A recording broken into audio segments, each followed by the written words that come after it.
Hi folks, so we're going to use the assessment tool in Aspen today. So the first thing that you want to do is make sure you have your school view. So you're going to click school, and then once you're in the school view, you're going to go to select a school, and you're going to choose John F. Deering Middle School. And that's going to allow you to get to the school view for John F. Deering Middle School. And then from here, we're going to use the assessment top tab. So you're going to find the assessment top tab. You're going to click on the assessment top tab, and you're going to click on student assessments. Once you get to the student assessments, you need to go into the assessment history side tab. So that's right here. You're going to click on it. From here, we're going to work on adding student assessments. So first thing we need to do is set up the assessment definition. So the assessment definition is the name that we give to the data table that houses the definition or the fields for the assessment. So this is called WWPS K to 8. So I'm just going to start by typing in WWPS and hit enter, and it's going to go find it. And then from here, you want to make sure that it's WWPS K to 8 literacy assessment, and you click OK. And this is a huge data table. It has lots of fields in it, but we're going to skinny it down for you. And the easiest way to do that is by clicking on this field set option here. That's the spreadsheet view. And you're going to go find grade 7-8 Acadian silent reading benchmarks.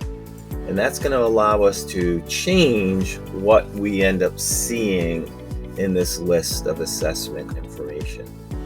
From here, you also can go in and change the date range. And I would suggest that we choose, you can do it a couple of ways. You can type in the date, right? So our first date of assessing was Wednesday of this week. So I'm going to put in date range 3/17/2021 to today. And that just lets us see basically any assessments that we're going to enter for that date range. And then we need to choose the student. So right now, you can do this a couple of ways, right? You can do it by looking at all of the grade level kids. You can say, I want to look at it by homeroom. You can even do it by course or section. So if I click in section, it's going to let me go pick the classrooms that you assess. So you can actually say, oh, I worked in Tufan Aral's class, so you can go in and try to find that course. Or I'm going to cancel this, right? You can also go in and say, oh, well, I know it was grade 7 kids and they were in homeroom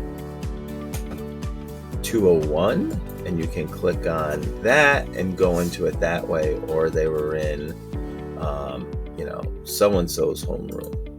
Or you can just say, I want the whole grade level and I want grade 7 kids, and click OK. And what it's going to do is it's going to go find all of those kids. And this might be the easiest thing to do. And it's going to go and list them for you. So now what you end up seeing is you end up seeing the student's name, right? And then you can put in the date that they took the assessment. And I know this seems redundant, but you can also put in the grade level. And the reason why we want to put in the grade level is because that's the grade level that they took the assessment. So they were in grade 7. So when we have a historical record, we'll know that this is their 7th grade assessment. And if you want to, make that, just fill that down for all of the kids, right? So you can actually say, oh, I want all of the kids. I know they're all in grade 7 right now. I want them all to go in and fill that down. You can actually go into options and use the fill down option, which is Control D, right? Or you can hit Control D and it's going to fill that value down. So I'm going to remove this and remove the date because I don't want to, put any information in there yet. But you don't need to save anything.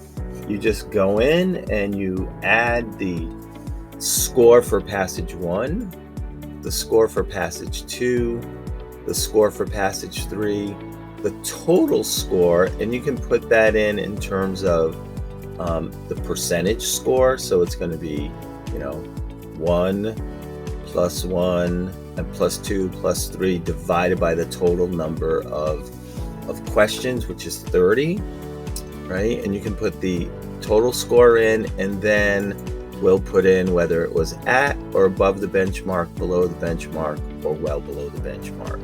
And Alicia has some information regarding that for you. And then if you needed to put any additional comments or student needs or student strengths in there, it's just a field that allows you to put in some comments there.